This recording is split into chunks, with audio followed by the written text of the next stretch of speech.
आज हम लोग अपना क्रोमोसोमल एबरेशंस का सेकंड पार्ट कंप्लीट करेंगे। फर्स्ट पार्ट समझ में आ गया होगा आप लोगों को, जिसमें हमने सिर्फ स्ट्रक्चरल क्रोमोसोमल जो चेंजेस हैं वो पढ़े थे। एक बार उनका रिकैप ले लेते हैं, रिवाइज कर लें कि फॉर एग्जांपल ये एक क्रोमोसोम था, तो इसके स्ट्रक्चर में जो चेंजेस आएंगे वो स्ट्रक्चरल क्रोमोसोमल एबरेशंस या स्ट्रक्चरल क्रोमोसोमल एबनॉर्मलिटी कहलाएंगे। तो इसमें पहला था इन्वर्जन। हम ये देख रहे हैं कि फॉर एग्जांपल ये जीन्स ले लिए ABCDEF, यहाँ पर ABEDC यानी इन्वर्ट हो गया है, ये वाला सेक्शन जो है ये इन्वर्ट हो गया है। दूसरा डुप्लीकेशन, DE हम देख रहे हैं D दोबारा डुप्लीकेट कर रहा है। देन डिलीशन, यहाँ पर कुछ गायब हो गया है, C डिलीट कर गया है। इंसर्शन, कहीं से कुछ और एक्स्ट्रा जीन आकर यहाँ अटैच हो गया है, जैसे ये L जीन है, ये इंसर्शन हो गया। और ट्रांसलोकेशन, ट्रांसलोकेशन जो होगा वो दो नॉन होमोलोगस क्रोमोसोम में होगा। एक ये क्रोमोसोम है जिसमें ABCD लगा हुआ है और एक ये जिसमें LMNO2। तो अगर यहाँ पर दूसरा क्रोमोसोम होता जिसमें ABCD ही लगा होता तो हम कहते वो इसका होमोलोग है, लेकिन क्योंकि डिफरेंट जीन्स हैं इसलिए होमोलोग तो नहीं हुआ, ये हो गया नॉन होमोलोगस। तो ट्रांसलोकेशन जो है, बस ध्यान रखने वाली बात ये है कि हमेशा नॉन होमोलोगस क्रोमोसोम में होता है। तो यहाँ पर हम देख रहे हैं ये वाला सेक्शन इधर आ जाएगा और ये वाला सेक्शन इधर चला जाएगा। तो ये कौन सा बताया था लास्ट टाइम पर, रेसिप्रोकल, जिसमें अदला बदली हो जाती है वो रेसिप्रोकल ट्रांसलोकेशन होता है। और अगर अदला बदली ना हो तो वो क्या होगा, बस एक ही पार्ट अपना डोनेट कर दे दूसरी तरफ, तो वो हो जाएगा नॉन रेसिप्रोकल ट्रांसलोकेशन। और इसी तरह से इन्वर्जन जो हमने देखा था वो दो तरह का देखा था। नेक्स्ट स्लाइड में देखते हैं हम, पहले इसी में देख लेते हैं कि ये जो हमने पीछे वाले में देखा था इसको दोबारा से देख लीजिए। इसमें कि ये डिलीशन हो गया, एक कॉर्नर पर डिलीशन हो गया तो टर्मिनल डिलीशन, कहीं बीच में हो गया यहाँ पर EF यानी बीच में डिलीशन हो गया तो वो इंटरकैलरी डिलीशन।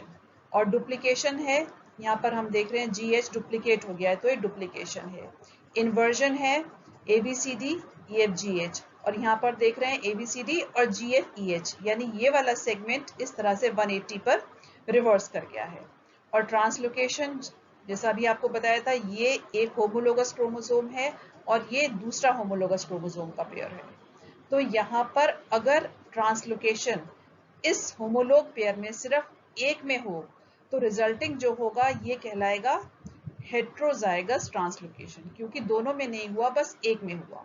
इसी तरह से ये दूसरा नॉन मतलब होमोलोगस है, इस दोनों का, ये दोनों नॉन होमोलोग हैं, आपस में होमोलोग हैं क्योंकि सेम जीन्स लगे हुए हैं। तो ये क्या हो जाएगा, इसने इधर दिया इसने इधर दिया, तो ये हो जाएगा हेट्रोजाइगस ट्रांसलोकेशन। हेट्रोजाइगस क्यों हुआ, क्योंकि दो नॉन होमोलोग में ट्रांसफर हुआ है, लेकिन एक ही एक क्रोमोसोम अफेक्ट हुआ, एक जो है वो एज सच रहा। और यहाँ पर होमोजाइगस ट्रांसलोकेशन कब होगा, जब ये होमोलोग पेयर में भी चेंज आ जाए और ये होमोलोग पेयर में भी ट्रांसलोकेशन हो जाए, दोनों के दोनों होमोलोग पेयर में ट्रांसलोकेशन हो जाए तो ये होमोजाइगस ट्रांसलोकेशन हो जाएगा। मुझे लगता है आपको ये बात समझ में आएगी। हेट्रोजाइगस अगर इस पेयर में बस एक ही एक क्रोमोसोम में एक्सचेंज हुए तो वो हेट्रोजाइगस ट्रांसलोकेशन, और होमोजाइगस पूरे दोनों पेयर में और इस दोनों पेयर में आपस में सेगमेंट का एक्सचेंज हो जाए तो वो होमोजाइगस ट्रांसलोकेशन। यहाँ हम देख रहे हैं QRS और यहाँ पर बस एक में QRS है। ऐसे ही इसमें FGH बस एक में है, यहाँ FGH इसमें भी है और FGH इसमें भी है, तो ये होमोजाइगस, होमो मतलब एक जैसा। इन्वर्जन हमने देखा था, इन्वर्जन दो तरीके का बताया था, पैरासेंट्रिक एंड पेरीसेंट्रिक। पैरासेंट्रिक जो होगा, यहाँ पर ये सेंट्रोमियर है, पैरासेंट्रिक एक ही तरफ हो जाएगा, और पेरीसेंट्रिक इसमें सेंट्रोमियर जो है वो इन्वॉल्व होगा, यानी जो इन्वर्जन है वो इधर इधर सेंट्रोमियर के दोनों तरफ होगा, इसलिए ये पेरीसेंट्रिक इन्वर्जन है। ये आप पिछले वाले वीडियो में अच्छे से पढ़ चुके हैं। अब इस वाले में हमारा मेन कंसर्न है जो चेंज इन क्रोमोसोम होएगा, एबनॉर्मलिटी क्रोमोसोम में होगी, क्रोमोसोमल एबरेशन होगा, वो क्रोमोसोमल नंबर में होगा।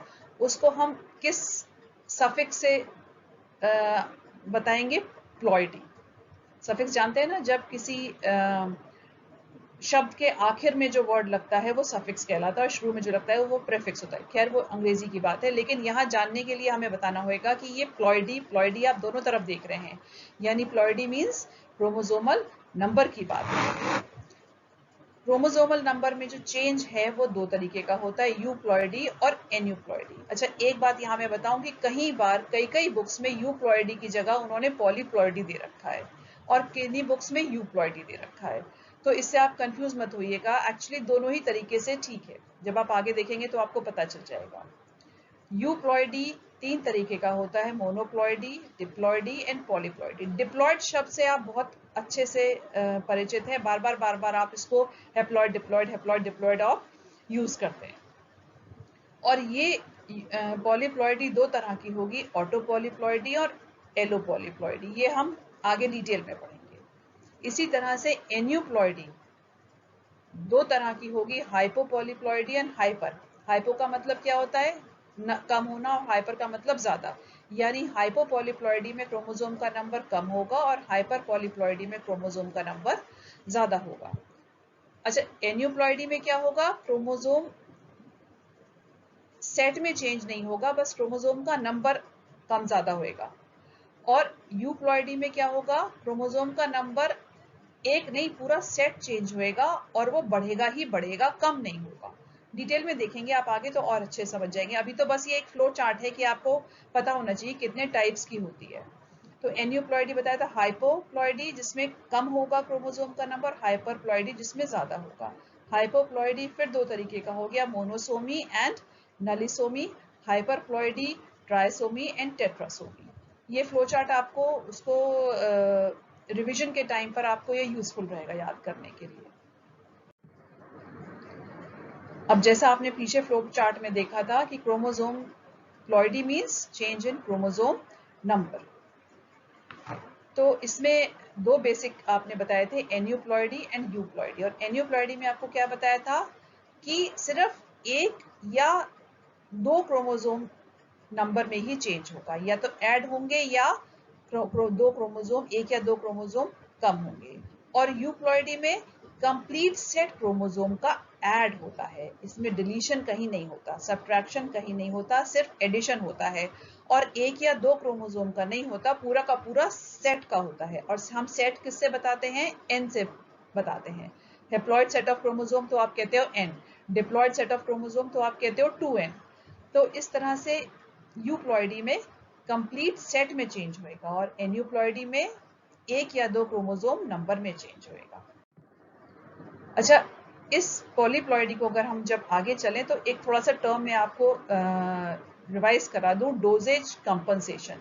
ये डोजेज कंपनसेशन जब हमने सेक्स डिटर्मिनेशन पढ़ा था ड्रोसोफिला के टाइम पर, आपने डिटेल में पढ़ा था, या जब हमने बार बॉडीज पढ़ा तब भी हमने इसको डिटेल में पढ़ा, लेकिन यहाँ पर आप इसको रिवाइज कर लीजिए कि ये डोजेज कंपनसेशन हम यहाँ क्यों पढ़ रहे हैं जब हम एन्यूप्लॉइडी पढ़ रहे हैं। कंपनसेट मतलब जब कोई लॉस हो जाता है तो हम उसको किसी तरह से पूर्ति करने की कोशिश करते हैं उस कमी को, या हमारे पास कोई चीज ज्यादा हो तो हम उसको जिसके पास नहीं है उससे थोड़ा सा बैलेंस करने की कोशिश करते हैं। कंपनसेशन एक तरीके से बैलेंस कह लीजिए। और डोजेज दवा में बार बार यूज करते हैं ना, डोज, तो आपको पता होना चाहिए कि पर्टिकुलर क्वांटिटी, हम डोज की बात कर रहे हैं। और ये एक्सप्रेशन ऑफ जीन्स क्या चीज है, हम जानते हैं कि जीन्स कुछ बनाते हैं, प्रोटीन्स बनाते हैं, तो वो कहलाता है जीन्स का एक्सप्रेशन। तो डोजेज कंपनसेशन में क्या होगा, जैसे हम जानते हैं ह्यूमन फीमेल्स में, सॉरी मैंने पीछे हाइलाइटर नहीं लिया, अब यहाँ ध्यान आया कि हाइलाइटर लेना था। चलिए इसमें यहीं से देख लेते हैं कि फीमेल्स में जो सेक्स क्रोमोसोम होते हैं वो XX होते हैं और मेल्स में सेक्स क्रोमोसोम XY होते हैं। अब यहाँ हम देख रहे हैं इसके पास एक X ज्यादा हो गया।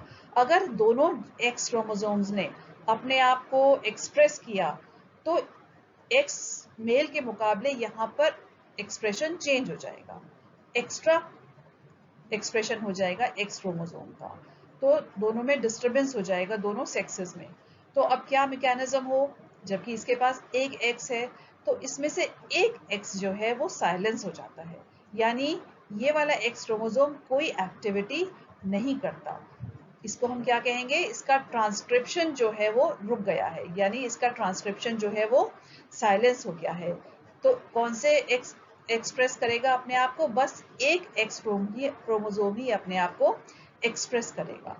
और यहाँ पर भी एक एक्सप्रेस कर रहा है, तो ये होमोजीनियस हो गया, बराबरी हो गई दोनों का। फीमेल में भी एक ही एक्सप्रेस कर रहा है और मेल में भी एक ही एक्सप्रेस कर रहा है। यहाँ एक एक्स ने अपने आप को साइलेंट कर लिया है।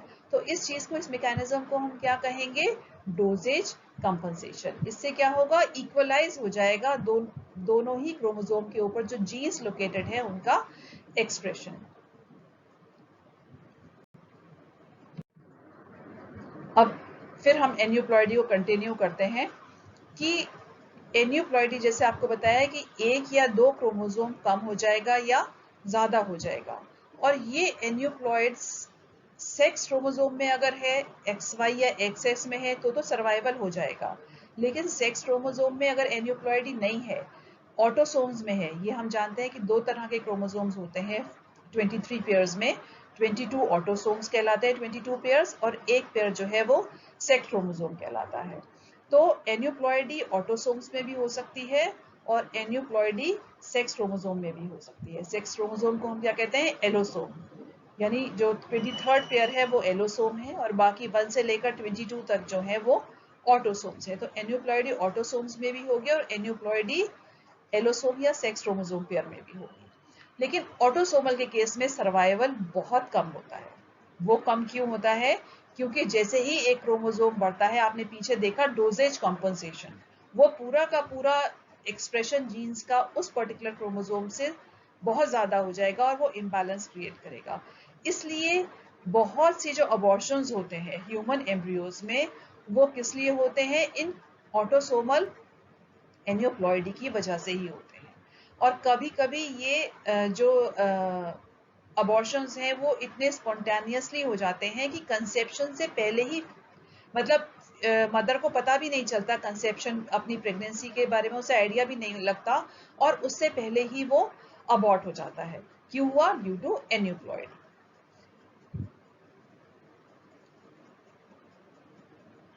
तो 50% जो अबॉर्शंस फीमेल्स में होते हैं, उसका मोस्टली रीजन जो है वो क्रोमोसोमल म्यूटेशन ही है, ड्यू टू एन्यूप्लॉइडी। अब एन्यूप्लॉइडी याद करने का एक थंब रूल है जो बहुत सिंपल सा फॉर्मूला है, इसको आप याद कर लीजिए, +1 -1 +2 -2। अगर आपने ये चार याद कर लिए, क्या, +1 -1 +2 -2, आप इस सीक्वेंस को आगे पीछे कैसे भी लर्न कर लीजिएगा, मैंने तो इस तरीके से लिखा हुआ है। इससे आपको सारी एन्यूप्लॉइडी के बारे में इस सीक्वेंस को याद करते ही पता चल जाएगा। अब जैसे हम यहाँ से शुरू करते हैं, हमने कहा यहाँ से शुरू करते हैं कि -2, यहाँ पर -1 एंड -2। तो पहले हम -2 देख लेते हैं। -2 यानी दो क्रोमोसोम गायब हो जाए, यानी यहाँ पर किसी भी होमोलोगस पेयर के दोनों मेंबर्स खत्म हो जाएंगे, और इसलिए हमने इसको -2 से बताया। और जब पूरा होमोलोगस पेयर के दोनों मेंबर्स चले गए, तो वो क्या हो गया, नल हो गया। तो इस चीज को हम क्या कहेंगे, नलीसोमी। नलीसोमी यानी होमोलोगस पेयर के दोनों मेंबर्स ही गायब हो जाएं, तो वो हो जाएगा नलीसोमी। इसको हमने क्या कहा, -2 से। यानी 46 की जगह हमारे पास कितने उस जाइगोट में क्रोमोसोम्स रह जाएंगे, 44 क्रोमोसोम्स रह जाएंगे। अच्छा, ये जितनी भी प्लॉइडीज हैं या जितनी भी स्ट्रक्चरल एबनॉर्मलिटी हैं, ये जाइगोट लेवल पर ही हो जाएंगी, एम्ब्रियो लेवल पर ही हो जाएंगी, बिफोर बर्थ ही हो जाएंगी। तो मोनोसोमी -1, यहाँ मैं आपको बताया था -1, तो मोनोसोमी, मोनो मीन्स 1, यानी एक क्रोमोसोम कम हो जाएगा, सिंगल क्रोमोसोम का लॉस हो जाएगा। हमारे पास नॉर्मल कितने होते हैं, 46, अगर एक कम हो जाएगा तो कितने रह जाएंगे, 44। ये किस में हो जाएगा, ऑटोसोम में भी हो सकता है और एलोसोम में या सेक्स क्रोमोसोम में भी हो सकता है। फिर हम आएंगे ट्राइसोमी। अब आपको बताया था कि एक बढ़ेगा या एक कम होगा, दो बढ़ेंगे या दो कम होगा। तो पीछे वाली स्लाइड में हमने देखा कि कम किस तरीके से हो रहे हैं। अब यहाँ हम देखेंगे कि बढ़ किस तरीके से रहे हैं, गेन किस तरीके से हो रहा है। तो ट्राइसोमी एक गेन हो जाएगा, यानी 2n+1 फॉर्मूला लाएगा। हमारे पास 46 थे, तो अब ट्राइसोमिक जाइगोट में कितने हो जाएंगे, 47 क्रोमोसोम हो जाएंगे, यानी एक गेन हो जाएगा। और डिप्लॉयड क्रोमोसोम होते हैं, यानी होमोलोगस पेयर में 2 होते हैं, तो अब उस होमोलोगस पेयर में कितने हो जाएंगे, 3 कॉपीज हो जाएंगी। 2 की जगह कितनी हो जाएंगी, 3। तो वो पर्टिकुलर क्रोमोसोम पर हमारे पास हम 2 मार्क ना करके कितने शो करेंगे, 3। और इसका एग्जाम्पल है डाउन सिंड्रोम, जो कि 21st क्रोमोसोम पेयर पे होता है। आप आगे देखेंगे कि वहां पर हम 2 की जगह कितने बनाएंगे, 3 क्रोमोसोम। तो आपको ध्यान आ गया हमने अभी तक क्या पढ़ा।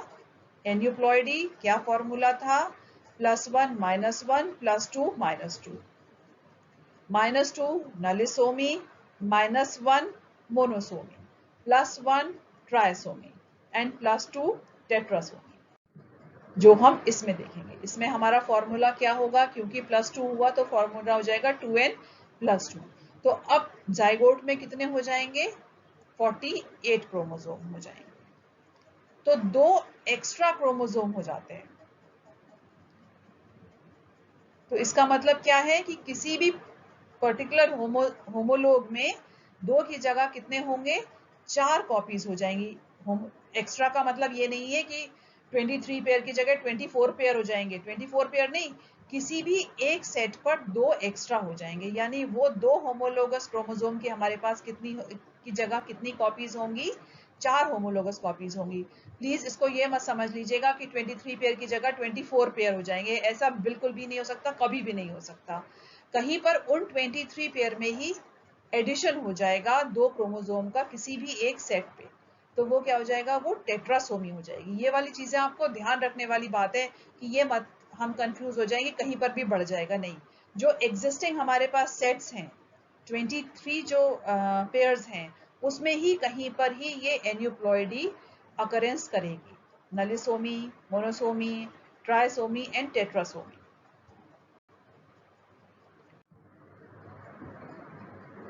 अब एन्यूप्लॉइडी जो हुई वो क्यों हुई, उसका रीजन है कि माइटोसिस या मियोसिस में कहीं पर भी लॉस हो जाए क्रोमोसोम का, तो एन्यूप्लॉइडी हो सकती है, यानी माइटोसिस में भी क्रोमोसोम कम हो जाए या मियोसिस में भी कम हो जाए।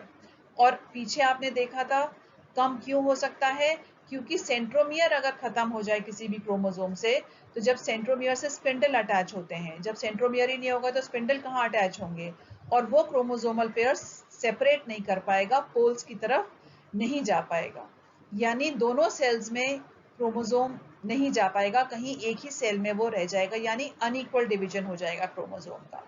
तो एक एन्यूप्लॉइडी का रीजन होगा क्योंकि क्रोमोसोम में लॉस हो जाएगा, चाहे माइटोसिस में हो चाहे वो मियोसिस में हो। दूसरा आपने देखा था जब हम ट्रांसलोकेशन देख रहे थे, रॉबर्ट्सोनियन ट्रांसलोकेशन, आपको ध्यान होगा, आपको दिखाया था कि एक फॉर एग्जाम्पल ये एक क्रोमोसोम है, ठीक, और यहां इसमें ये सेंट्रोमियर लगा हुआ है, ठीक है, यहां पर ये सेंट्रोमियर है। ये हमने क्या कहा था, मेटासेंट्रिक क्रोमोसोम कहलाता है, और एक ये दूसरा क्रोमोसोम है, ठीक। अब इस क्रोमोसोम से एक बड़ा सेगमेंट जो है, यहां पर भी हम लगा दें कि ये मेटासेंट्रिक है,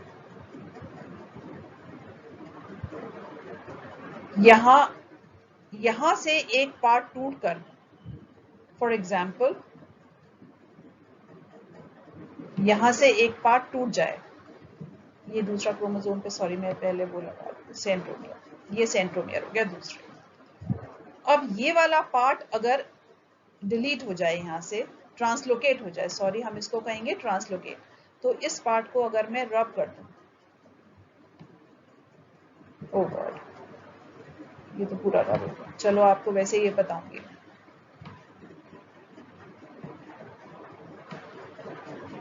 ये पार्ट, इतना बड़ा पार्ट यहां से चला जाए और यहां आकर वो अटैच हो जाए इस तरह, ठीक। तो ये अब क्योंकि यहाँ से इतना डिलीट हो जाएगा तो ये सेंट्रोमियर सेंटर में ना आकर कहाँ हो जाएगा, कॉर्नर पर, और ये क्या कहलाएगा, एक्रोसेंट्रिक सेंट्रोमियर हो जाएगा। और ये वाला क्रोमोसोम जो है वो बहुत छोटा हो जाएगा क्योंकि बहुत सारा पार्ट दूसरी जगह ट्रांसलोकेट हो जाएगा। तो इसको आपने पीछे पढ़ा था, रोबर्ट्सोनियन ट्रांसलोकेशन। तो ये वाला जो बहुत छोटा क्रोमोसोम रह जाएगा ये सरवाइव नहीं कर पाएगा, तो ये लॉस्ट हो जाएगा, चाहे मियोसिस में चाहे मियोसिस में। तो इसकी वजह से क्या कॉज हो जाएगी, एन्यूप्लॉइडी कॉज हो जाएगी। इसको रब कर दें।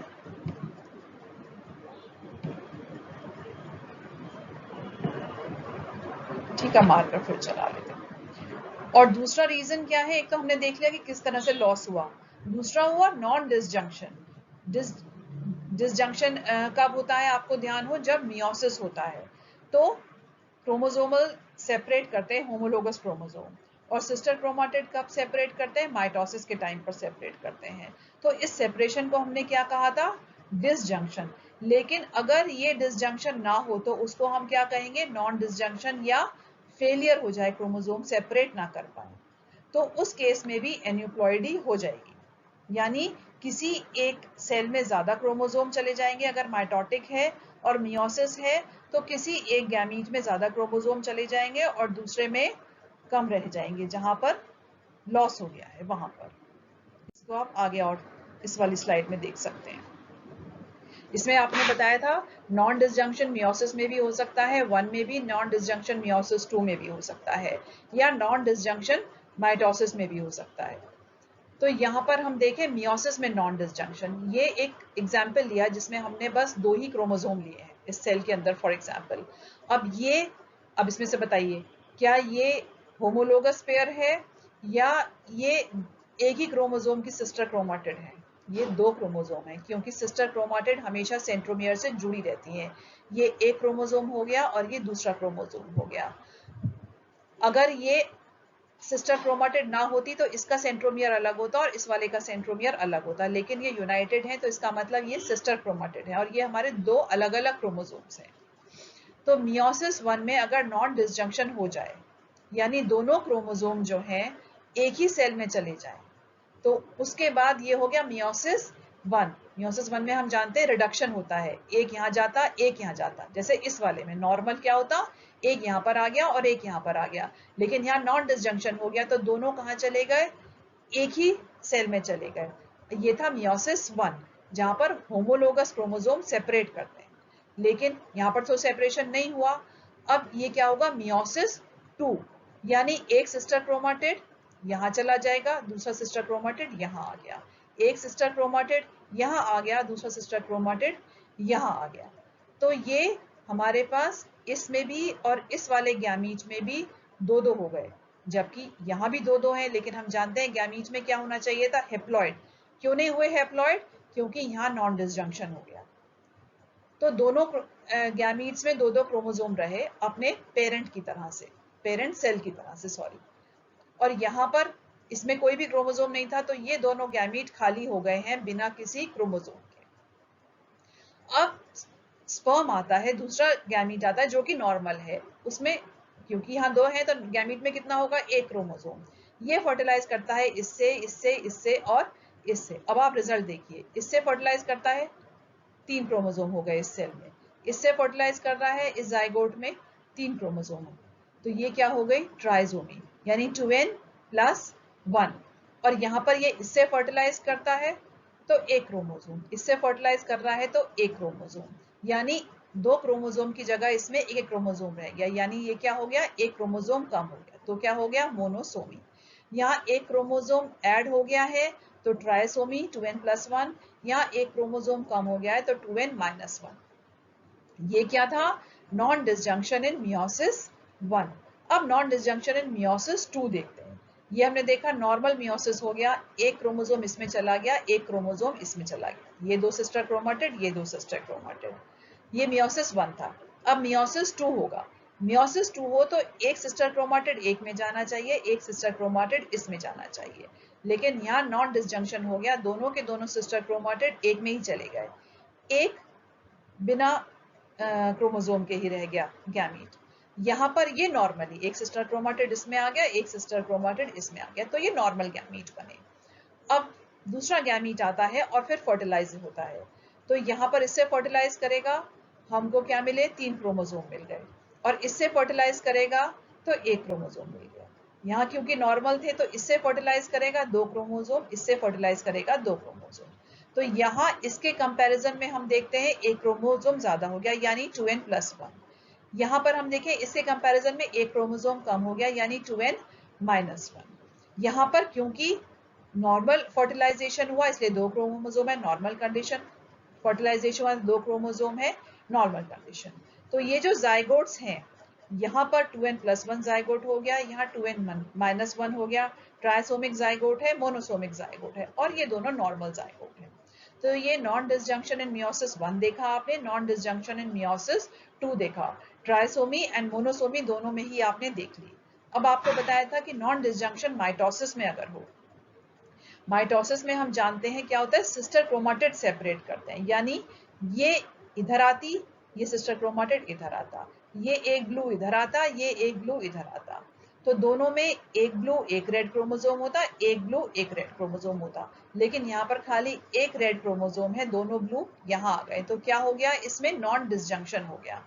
अब क्योंकि ये सिंपल माइटोसिस है तो ये डिवाइड करती जाएगी फर्दर, तो हम जानते हैं कि फर्दर प्रोलिफरेशन में एक क्रोमोसोम, अगले में भी एक, अगले में भी एक, और अगले में भी एक, और यहाँ पर ये 3 क्रोमोसोम है तो इसमें भी 3 क्रोमोसोम, फर्दर प्रोलिफरेट डिवाइड करते जाएगा तो इसमें 3 क्रोमोसोम होता जाएगा।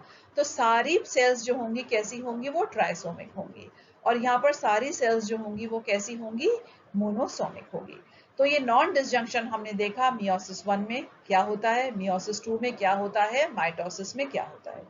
अब आप ध्यान रखिएगा कि एग्जाम में आपके पास लिखने के लिए सिर्फ 35 मिनट्स होंगे लेंथी क्वेश्चन के लिए, तो आप इसको इस तरीके से अपने आंसर को कंसाइज करेंगे कि वो 35 मिनट्स में ही आप लिख लें। मेरा वीडियो बहुत लंबा हो रहा है क्योंकि मुझे तो एक्सप्लेन करना है, तो आप उतना डिटेल में एग्जाम में नहीं लिखेंगे, यहाँ एक्सप्लेनेशन के लिए मुझे बहुत डिटेल में जाना पड़ रहा है। आप इसको, जैसे मैं आपको क्लास में भी बार बार बताती हूँ कि प्लीज आप लोग लिख लिख कर प्रैक्टिस करिए कि आप अपने आंसर को 35 मिनट्स में पूरा कर पाए। आधा घंटे से लेकर 35 मिनट्स के अंदर आपका विद डायग्राम्स रिटन वर्क सारा होना चाहिए। मेरे वीडियो को मत देखिएगा कि ये इतना लंबा है तो हमें भी एग्जाम में उतना ही लंबा लिखना है। अभी आपको पीछे बताया था कि नॉन डिसजंक्शन की वजह से ये एन्यूप्लॉइडी हुई। अब हम ये देखें कि एन्यूप्लॉइडी 2 तरीके की बताई थी, सेक्स क्रोमोसोम पे, एलोसोम्स पर हो या ऑटोसोम्स पे हो। तो पहले हम एन्यूप्लॉइडी सेक्स क्रोमोसोम पर देखते हैं। सेक्स क्रोमोसोम में इंडिविजुअल्स जो हैं वो सरवाइव करने के ज्यादा चांसेस हैं क्योंकि सेक्स क्रोमोसोम बेटर टॉलरेट कर लेते हैं एन्यूप्लॉइडी को एज कंपेयर टू ऑटोसोम। तो सेक्स क्रोमोसोम पर अगर एन्यूप्लॉइडी हो यानी -1 या +1 हो तो इसको हम क्या कहेंगे, टर्नर सिंड्रोम या क्लिनफेल्टर सिंड्रोम। अच्छा, यहाँ सिंड्रोम भी बता दूं कि हम डिजीज क्यों नहीं कह रहे, सिंड्रोम क्यों कह रहे हैं। डिजीज हम जब कहते हैं जब कोई एक असर होए उसका किसी भी डिजीज का, जैसे फॉर एग्जांपल स्टमक एक, तो वो एक डिजीज हो गई। लेकिन सिंड्रोम में मल्टीपल एस्पेक्ट्स होते हैं, फिजिकली भी प्रॉब्लम्स दिखाई देती हैं, फिजियोलॉजिकली भी प्रॉब्लम्स दिखाई देती हैं, साइकोलॉजिकली भी प्रॉब्लम्स होती हैं, तो उस चीज को हम क्या कहते हैं, सिंड्रोम कहते हैं। तो यहाँ हम देखें टर्नर सिंड्रोम, यहाँ आपने देखा एक एक्स क्रोमोसोम है, वाई क्रोमोसोम नहीं है, तो इसको हम क्या कहते हैं, कैरियोटाइप। जहां हम क्रोमोसोम्स को रिप्रेजेंट करते हैं वो कैरियोटाइप कहलाता है। ये 23 पेयर है इसलिए ये ह्यूमन कैरियोटाइप है, ह्यूमन सेल का न्यूक्लियस का कैरियोटाइप है। यहाँ हम देख रहे हैं घटते क्रम में क्रोमोसोम को लगाते हैं, सबसे बड़ा साइज यहाँ पर और सबसे छोटा साइज यहाँ पर, लास्ट में हम लगाते हैं एलोसोम्स या सेक्स क्रोमोसोम। 22 पेयर्स कहाँ तक हो गए, ऑटोसोम के। देख रहे हैं आप डिक्रीजिंग साइजेस में है, ये होमोलोगस पेयर, ये होमोलोगस पेयर, ये होमोलोगस पेयर, ये होमोलोगस पेयर, और ये है सेक्स क्रोमोसोम। तो यहाँ पर वाई क्रोमोसोम नहीं है, खाली एक एक्स है, तो ये क्या हो गया, टर्नर सिंड्रोम, क्योंकि इसमें एक क्रोमोसोम खत्म हो गया है। वो वाई भी खत्म हुआ हो सकता है और वो एक्स भी, डॉटर होती है तो वह एक्स खत्म हुआ है, मेल है तो वो वाई खत्म हुआ है, हमारे पास बस एक एक्स क्रोमोसोम है, तो ये है टर्नर सिंड्रोम। इस तरह का इंडिविजुअल जो है वो कैसे कैरेक्टर्स शो करेगा, फीमेल कैरेक्टर शो करेगा, क्योंकि वाई क्रोमोसोम यहाँ पर है ही नहीं, एक्स ही है, उसी के जीन्स एक्सप्रेस होंगे, तो ये फीमेल कैरेक्टरिस्टिक शो करेगा इस तरह का इंडिविजुअल। तो ये क्या हो गया, एन्यूप्लॉइडी ए सेक्स क्रोमोसोम, टर्नर सिंड्रोम। अब क्लिनफेल्टर आगे आएगा, कहीं वो मिसप्लेस हो गया है, आगे देख लेंगे। अब ऑटोसोमल एन्यूप्लॉइडी देखें, जो +1 -1 +2 -2 ऑटोसोम्स पर हुए वो कहलाएगी ऑटोसोमल एन्यूप्लॉइडी। और जैसा आपको पीछे बताया था, इसमें सर्वाइवल के चांसेस बहुत कम रहते हैं, लाइव बर्थ ही नहीं हो पाती, अबॉर्शन ही हो जाता है मोस्टली केसेस में। क्यों हो जाता है, क्योंकि कोई भी मैकेनिज्म प्रेजेंट नहीं है जो वो ऑटोसोम्स का कम या ज्यादा होने को, डोजेज को कंपनसेट कर पाए। जो ऑटोसोम के प्रोडक्ट्स हैं, जीन एक्सप्रेशन जो ऑटोसोम्स का है, उसका एक्सप्रेशन ज्यादा हो जाए तो कम करने का मैकेनिज्म नहीं है, कम हो जाए तो ज्यादा करने का मैकेनिज्म नहीं है, डोजेज कंपनसेशन का कोई मैकेनिज्म नहीं है। इसलिए लाइव बर्ड्स जो हैं ऑटोसोमल एन्यूप्लॉइडी के केस में कम मिलती हैं, बहुत ही लेस कॉमन है सर्वाइवल। मोस्टली जो अबॉर्शंस हैं एम्ब्रियोज के, वो सडनली हो जाते हैं ड्यू टू ऑटोसोमल एन्यूप्लॉइडी। बस एक केस में ही सर्वाइवल होता है, जहां पर क्रोमोसोम नंबर 21, वहां पर अगर एक क्रोमोसोम एड ऑन हो गया है, यानी +1 हो गया है, तो वो सर्वाइवल होगा, उसको हम कहेंगे ट्राइसोमी 21। बाकी और डिजीजेस में और केसेस में क्रोमोसोम अगर सर्वाइवल या एक्स्ट्रा या ऐड हो जाए या कम हो जाए तो सर्वाइवल नहीं होता, क्योंकि 21 जो है, अगर आप पीछे अगर आपने देखा होगा 21 इसमें रिवर्स नहीं जा सकती, इसलिए मैं वापस नहीं जा रही, लेकिन आप अपनी स्लाइड पीछे करके देखिएगा, जो आपने अभी पीछे कैरियोटाइप देखा था उसमें 21 का साइज सबसे छोटा था। तो इसलिए क्योंकि उसका साइज कम है, उसके ऊपर जीन्स कम है, तो जीन्स एक्सप्रेशन उस बढ़े हुए क्रोमोसोम का कम होगा। जो एक एक्स्ट्रा क्रोमोसोम 21 पर ऐड हो गया है, क्योंकि उसका साइज बहुत कम है, तो उसके कम जीन्स एक्सप्रेस होंगे, तो इसलिए वो लेस डेट्रीमेंटल यानी कम नुकसानदेह होगा उसका जीन एक्सप्रेशन, इसलिए सर्वाइव कर लेता है थोड़ा सा ज्यादा क्रोमोसोम 21। और क्रोमोसोम 13, क्रोमोसोम 18 पर सर्वाइवल बिल्कुल नहीं होता। आप आगे देखिएगा, बहुत छोटे टाइम सर्वाइवल होता है। ये आपको बताया था 21 पर एक एक्स्ट्रा ज्यादा हो जाए, ट्राइसोमी 21, तो इसको हम क्या कहेंगे, डाउन सिंड्रोम। क्योंकि यहां पर हम देखा 21 पर 2 होते, एक ये एक्स्ट्रा हो गया, तो क्या हो गया, 20 डाउन सिंड्रोम हो गया। हम इसको कहेंगे ट्राइसोमी एट 21 क्रोमोसोम। तो इसमें 46 की जगह कितने हो गए, 47 क्रोमोसोम हो गए, क्योंकि ट्राइसोमी हुआ किस पर, 21 वाले क्रोमोसोम पर ट्राइसोमी हो गया। ठीक है, समझ में आ गया यहां तक।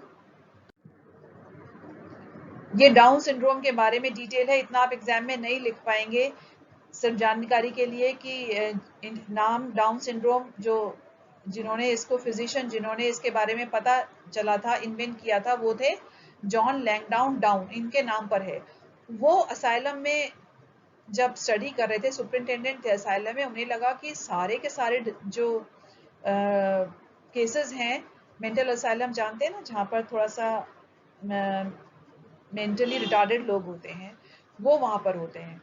तो उनको लगा कि सारे देखने में एक से लग रहे हैं, क्या ये एक ही फैमिली के पेशेंट्स हैं, सभी इंटेलेक्चुअली थोड़े से डिसेबल्ड थे, तो उन्हें लगा सब एक फैमिली के तो नहीं हो सकते।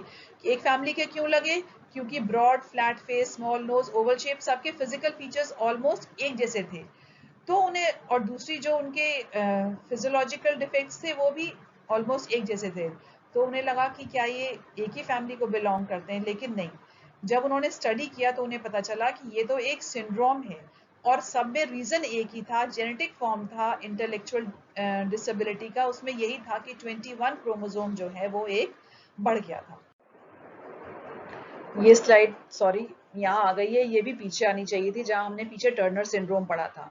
वहां पर हमने क्या बताया था कि टर्नर सिंड्रोम एलोसोम पर है, यानी सेक्स क्रोमोसोम पर है, और उसमें वाई क्रोमोसोम नहीं होता, सिंगल एक्स क्रोमोसोम होता है, तो फीमेल अपीयरेंसेस होती हैं। लेकिन ये जो फीमेल होती है मोस्टली स्टेराइल होती हैं, क्योंकि इसमें जो फीमेल सेकेंडरी सेक्सुअल कैरेक्टर्स होते हैं वो वेल डेवलप नहीं होते, अच्छे से डेवलप नहीं होते, तो ये इसलिए स्टेराइल होती हैं। लेकिन इनकी इंटेलिजेंस जो होती है वो नॉर्मल इंटेलिजेंस होती है, बहुत ज़्यादा आईक्यू भी नहीं होता, बहुत कम भी नहीं होता, नॉर्मल होता है, due to absence of 1Y chromosome. ये ऑटोसोम्स के ऊपर जो ट्राइसोमीज फर्दर हैं, जैसा आपको बताया था 18th क्रोमोसोम में और एक और ऐड हो जाए तो ट्राइसोमी एट 18 होगा, एडवर्ड सिंड्रोम है, इसके ये सारे फीचर्स हैं। ट्राइसोमी एट 13 हो, यानी 13th पेयर जो है वहां पर 3 क्रोमोसोम हो जाए तो वो पटाउ सिंड्रोम है, इसके ये सारे फीचर्स हैं। ट्राइसोमी की जो लाइफ होती है वो स्लाइटली मोर देन 1 ईयर होती है, और जबकि ट्राइसोमी 13th की जो लाइफ होती है बहुत ही कम होती है, बिल्कुल स्टार्टिंग में ही, इनिशियली फर्स्ट मंथ में ही डेथ हो जाती है। मैक्सिमम सर्वाइव किया तो एट द एज ऑफ 3 करेगा, ज़्यादा सर्वाइवल दोनों ही केस में नहीं होते, 18th में भी और 13th में भी। सर्वाइवल किस में हुआ था? ट्राइसोमी एट 21 में। ठीक है, आपको ध्यान होगा जिसमें आपने पढ़ा था डाउन सिंड्रोम, ट्राइसोमी एट 21, क्योंकि वो साइज छोटे क्रोमोसोम का छोटा था, तो जो एक क्रोमोसोम बढ़ गया था, डोजेज कंपनसेशन हो गया था, इसलिए सर्वाइवल पॉसिबल हो पाया था। ये शॉर्ट में चार्ट है, ये आप लर्न कर लीजिएगा, इसके सिम्टम्स और डर्नर, डाउन और एडवर्ड का पटाव का कहाँ कहाँ पर कौन सी ट्राइसोमी हो रही है। इसमें अभी किलफिल्ट्रेन और आ गया, क्लिनफेल्टर कहाँ चला गया, मुझे देखना पड़ेगा, वो मिस हो गई है शायद। चलिए, अब ये हमने सब पढ़ा था एन्यूप्लॉइडी में, जिसमें +1 -1 +2 -2 का फॉर्मूला था। अब हम आते हैं यूप्लॉइडी। यूप्लॉइडी में सिर्फ एडिशन होगा, कम नहीं होगा, और क्रोमोसोम सेट बढ़ेगा। ठीक, और क्योंकि ये एनिमल्स में नहीं होता, यूप्लॉइडी मोस्टली किस में होता है? प्लांट्स में होता है। तो एग्रीकल्चरली ये पॉलीप्लॉइडी होना, सेट्स का बढ़ना बहुत इंपॉर्टेंट है, क्योंकि क्रॉप में इंप्रूवमेंट बहुत स्टडी किया गया है ड्यू टू दिस यूप्लॉइडी, जिसमें पूरे के पूरे सेट्स बढ़ जाते हैं। मोस्टली जितनी भी प्लांट स्पीशीज है वो सब पॉलीप्लॉइड्स ही होंगे, हम लोग की जैसे, ह्यूमंस की जैसे, एनिमल्स के जैसे डिप्लॉइड नहीं होंगे, वो क्या होंगे? पॉलीप्लॉइड्स होंगे। तो ये ट्रिप्लॉइड, टेट्राप्लॉइड, ये सब हम किस में पढ़ते हैं? ये सब हम प्लांट्स में पढ़ते हैं। सिर्फ बहुत अगर देखा जाता है एनिमल्स में, तो कुछ इन्वर्टिब्रेट्स में, बहुत कम फिशेस, फ्रॉग, लिजर्ड्स में ये यूप्लॉइडी पाया जाता है। बर्ड्स और मैमल्स में तो बिल्कुल भी ये यूप्लॉइडी या पॉलीप्लॉइडी नहीं पाया जाता, सिर्फ कुछ इन्वर्टिब्रेट्स या कुछ लोअर वर्टिब्रेट्स में ही पाया जाता है। और लेकिन हाँ, पॉपुलर प्रोमिनेंट किस में है? बहुत प्लांट्स में, जिसमें मैक्सिमम ग्रासेस और आपके जो पल्सेस हैं वो सब पॉलीप्लॉइड्स ही हैं। अब यूप्लॉइडी दो तरह की होती है, एलोपॉलीप्लॉइडी एंड ऑटोपॉलीप्लॉइडी। ऑटो का मतलब होता है अपने आप, एलो का मतलब होता है दूसरी तरफ से। एलोपॉलीप्लॉइड, पॉलीप्लॉइड क्यों? क्योंकि वो अपनी नॉर्मल से उसमें सेट्स क्रोमोसोम के ज्यादा होंगे। एलो मतलब दूसरी स्पीशीज से अगर क्रोमोसोम डिराइव किए गए तो वो एलोपॉलीप्लॉइड होगा। और ऑटोपॉलीप्लॉइड अगर अपनी ही स्पीशीज से एक्स्ट्रा सेट्स ले लिए गए हैं तो वो ऑटोपॉलीप्लॉइड। एलोपॉलीप्लॉइड एक्स्ट्रा सेट्स जो लेंगे दूसरी स्पीशीज से लेंगे, 2 या ज्यादा स्पीशीज से ले सकते हैं। और ऑटोपॉलीप्लॉइड एक्स्ट्रा सेट जो क्रोमोसोम के लिए है वो अपनी ही स्पीशीज से लें तो वो ऑटोपॉलीप्लॉइड कहलाएगा। अब रीजन क्या है ऑटोपॉलीप्लॉइड का? ऑटोपॉलीप्लॉइड जो है वो सडनली हो गए, या तो मियोसिस में सेट्स इधर एक तरफ चले गए, या माइटोसिस में एक ही तरफ सेट्स चले गए सिंगल स्पीशीज के, यानी नॉन डिसजंक्शन हो गया तो वो पॉलीप्लॉइड हो गया। फॉर एग्जांपल 2 एम्ब्रियोज में डिप्लॉइड है और नॉन डिसजंक्शन हो गया और अपनी ही स्पीशीज से हो गया तो वो क्या हो गया? ऑटो टेट्राप्लॉइड, यानी 4n हो गया। और अगर एक सेट आ जाए तो वो क्या हो जाएगा? ऑटो ट्रिप्लॉइड हो जाएगा। एक सेट आएगा तो डिप्लॉइड गैमीट अगर हैप्लॉइड गैमीट से फ्यूज कर जाए तो वो ट्रिप्लॉइड बन जाएगा। तो ये क्यों होगा? Due to non disjunction in meiosis. तो ऑटोपॉलीप्लॉइडी अपनी ही स्पीशीज में अगर एक्सीडेंटली माइटोसिस या मियोसिस में डिस्टरबेंस होए तो रिजल्ट होता है। अगर नॉर्मल 2n एम्ब्रियो अपनी ही स्पीशी के दूसरे एम्ब्रियो से उसको क्रोमोसोम मिल जाए तो वो ऑटो टेट्राप्लॉइड हो जाएगा। ऑटो ट्रिप्लॉइड कब होएगा? जब एक डिप्लॉइड गैमीट जो है, गैमीट कहना है हेप्लॉइड होना चाहिए, लेकिन डिप्लॉइड गैमीट अगर हेप्लॉइड गैमीट से फर्टिलाइज करे अपनी ही स्पीशीज के तो वो ऑटो ट्रिप्लॉइड हो जाएगा। यहां पर इस एग्जाम्पल में हम देखेंगे auto polyploidy due to mitosis या auto polyploidy due to meiosis. यहां पर हमने देखा है 1 2 3 4 क्रोमोसोम है, ये 4 क्रोमोसोम रेप्लिकेट कर गए क्योंकि ये माइटोसिस है, ये सिस्टर क्रोमाटिड बन गए।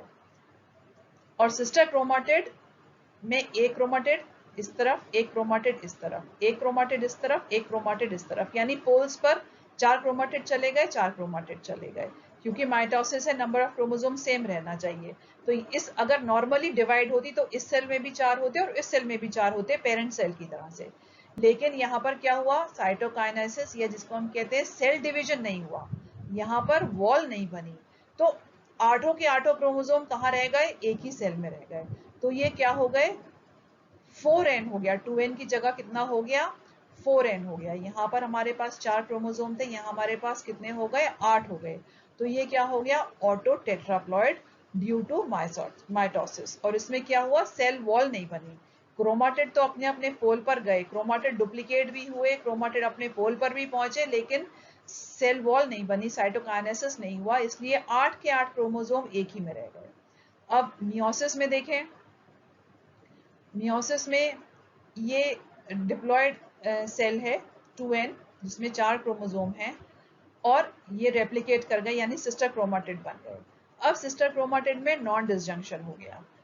अब 4 के 4 गैमीट्स जो बने उसमें 4 क्रोमोसोम, इसमें 4 क्रोमोसोम, क्योंकि नॉन डिसजंक्शन हुआ ना मियोसिस 1 में ना मियोसिस 2 में। तो 4 के 4 क्रोमोसोम इसमें आ गए, 4 के 4 इसमें आ गए। जो पेरेंटल कंडीशन थी वही कंडीशन यहाँ पर रही। अब ये हेप्लॉइड गैमीट से नॉर्मल गैमीट से फर्टिलाइज करता है, यानी इसमें आप देख रहे हैं 2 क्रोमोसोम, क्योंकि ये नॉर्मल गैमीट है। इससे फर्टिलाइज करे 6 क्रोमोसोम, इससे फर्टिलाइज करेगा तो ये 6 क्रोमोसोम, यानी अब ये क्या हो गया? 3n हो गया। यहाँ ये 4n था, यहाँ ये 3n था। तो auto polyploidy due to meiosis and auto polyploidy due to mitosis. तो 4n रिजल्ट करेगा और मियोसिस से 3n रिजल्ट करेगा। अब हमने देखा था एलोपॉलीप्लॉइडी। एलोपॉलीप्लॉइडी का मतलब क्या है? 2 डिफरेंट स्पीशीज से हिब्रिडाइज होकर अगर एक नई स्पीशीज बने, सेट्स जो बढ़े वो 2 डिफरेंट स्पीशीज से मिलकर बढ़े, तो वो हो जाएगी एलोपॉलीप्लॉइड। जैसे फॉर एग्जांपल हमारे पास 2 स्पीशीज हैं, स्पीशीज ए और स्पीशीज 1 एंड स्पीशीज 2। स्पीशीज 1 में 6 क्रोमोसोम है, स्पीशीज 2 में 6 क्रोमोसोम है। डिप्लॉयड कंडीशन है ए बी बी सी सी, ये होमोलोगस पेयर, ये होमोलोगस पेयर, ये होमोलोगस, ये होमोलोगस पेयर, ये होमोलोगस पेयर, ये होमोलोगस पेयर। और अगर गैमीट प्रोड्यूस करेगा तो एबीसी करेगा, नॉर्मल गैमीट इसका जीएचआई होगा। लेकिन अब ये दोनों गैमीट अगर फ्यूज कर जाएं स्पीशीज 1 और स्पीशीज 2 के, तो अब आपको जो हाइब्रिड मिलेगा उसमें 6 क्रोमोसोम होंगे, लेकिन 6 क्रोमोसोम किसके होंगे? दोनों स्पीशीज के मिलकर होंगे। तो हमारे पास एक हाइब्रिड क्रिएट हो जाएगा। ठीक है, अब इसमें हम देख रहे हैं इसमें भी 6 क्रोमोसोम है, इसमें भी 6 क्रोमोसोम है। तो ये हाइब्रिड कैसा होगा? हाइब्रिड डिप्लॉयड होगा, क्योंकि यहाँ पर 2n इज इक्वल टू 6 है, तो यहाँ भी 2n इज इक्वल टू 6 है। लेकिन यहाँ पर प्रॉब्लम क्या हो रही है? अब ये अगर फर्दर फर्टिलाइज करे मियोसिस से, तो ये हम देख रहे हैं होमोलोगस क्रोमोसोम नहीं है। क्योंकि ये होमोलोगस क्रोमोसोम नहीं है तो ये प्रॉपरली पेयर नहीं कर पाएंगे, इसलिए ये जो हाइब्रिड मिलेगा ये फंक्शनली जो है ये स्टेराइल हो जाएगा हाइब्रिड। क्यों? क्योंकि इसमें मियोसिस के टाइम पर होमोलोगस क्रोमोसोम की पेयरिंग नहीं हो पाएगी, क्योंकि हमें दिख रहा है कि ये होमोलोग हैं ही नहीं। यहाँ पर ये होमोलोग हैं 6 के 6, यहाँ पर ये होमोलोग हैं, ये होमोलोग नहीं है, तो ये पेयर नहीं कर पाएंगे, सेग्रीगेट नहीं कर पाएंगे मियोसिस के टाइम पर। तो इसलिए ये जो हाइब्रिड होगा ये फंक्शनली स्टेराइल होगा और हेप्लॉइड होगा। इस वाले एग्जाम्पल को यहाँ आप पूरा डिटेल में पढ़ना चाहेंगे तो पूरा एक्सप्लेनेशन है, इसमें आप पढ़ सकते हैं। मैं पूरा दोबारा एक्सप्लेन करूंगी तो वीडियो बहुत लंबा हो जाएगा, ऑलरेडी 45 मिनट्स का हो गया। ये सिग्निफिकेंस है पॉलीप्लॉइडी की। जैसा आपको बताया एग्रीकल्चर में पॉलीप्लॉइडी का बहुत इस्तेमाल है, जो हम देख रहे हैं ईल्ड क्रॉप्स में ज्यादा हो रही है, साइज ज्यादा बड़ा हो रहा है सीड्स का, वीट का साइज ज्यादा बड़ा है। तो ये किसकी वजह से है? Due to cellular content. Cellular content ज्यादा क्यों बढ़े? क्योंकि नंबर ऑफ क्रोमोसोम्स बढ़ गए। नंबर ऑफ क्रोमोसोम्स बढ़ गए तो जीन एक्सप्रेस ज्यादा हो पाया। तो इसलिए ये सारा सिग्निफिकेंस ड्यू टू पॉलीप्लॉइडी है। बहुत लार्ज फ्लावर्स मिले, लार्ज फ्रूट्स, लार्ज सीड्स, ये सब किसकी वजह से मिले? पॉलीप्लॉइडी की वजह से हमको मिले हैं। वीट में 6 and 42 हो गया। 42 जो जीनोम है इसका, और ये क्या है? हेक्साप्लॉइड है। तो इतनी सारी वैरायटीज जो वीट की मिली है ड्यू टू पॉलीप्लॉइडी ही मिली।